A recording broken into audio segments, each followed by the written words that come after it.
جو عورت سارا دن بیٹھی رہتی ہے اس کے جسم کی بناوٹ بدل جاتی ہے اور جوان ہو کر بھی بوڑھی دکھنے لگتی ہے۔ اسی لیے عورتوں کو چاہیے کہ وہ ورزش کیا کریں یا صبح سویرے اٹھ کر پیدل چلا کریں۔ غلط فہمی اگر دل میں زیادہ دیر رہے تو بدگمانی کو جنم دیتی ہے اور بدگمانی فاصلوں کا باعث بنتی ہے۔ کچھ لوگ واقعی ساری عمر کسی کے انتظار میں گزار دیتے ہیں، جیسے غریب پیسے اور امیر سکون کے انتظار میں۔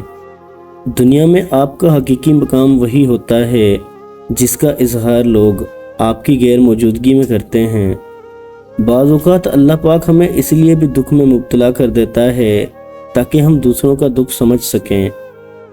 ملتا تو بہت کچھ ہے اس زندگی میں، بس ہم گنتی اس کی کرتے ہیں جو حاصل نہ ہو سکے۔ جب انسان اللہ کی حدود سے تجاوز کرتا ہے تو اسے سزا اسی دنیا میں بے سکونی کی صورت میں مل جاتی ہے۔ غلطی ماننے اور گناہ چھوڑنے میں کبھی دیر مت کرو، کیونکہ سفر جتنا طویل ہوتا جائے گا واپسی اتنی ہی دشوار ہوگی۔ دنیا میں سب سے زیادہ دولت اس کے پاس ہے جس کی ماں زندہ ہے۔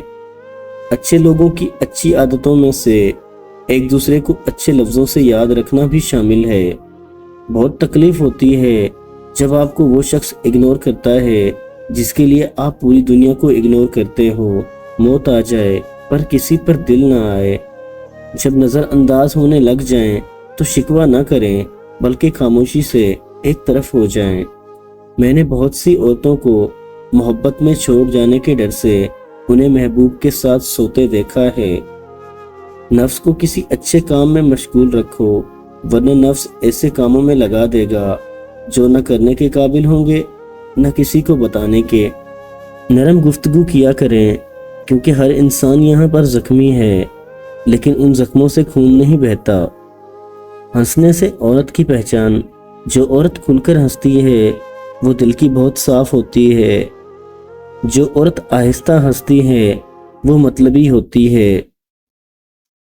جو عورت منہ بند کر کے ہنستی ہے وہ بہت چالاک ہوتی ہے، اور جو عورت دل میں ہنستی ہے اس کے دل میں چور ہوتا ہے۔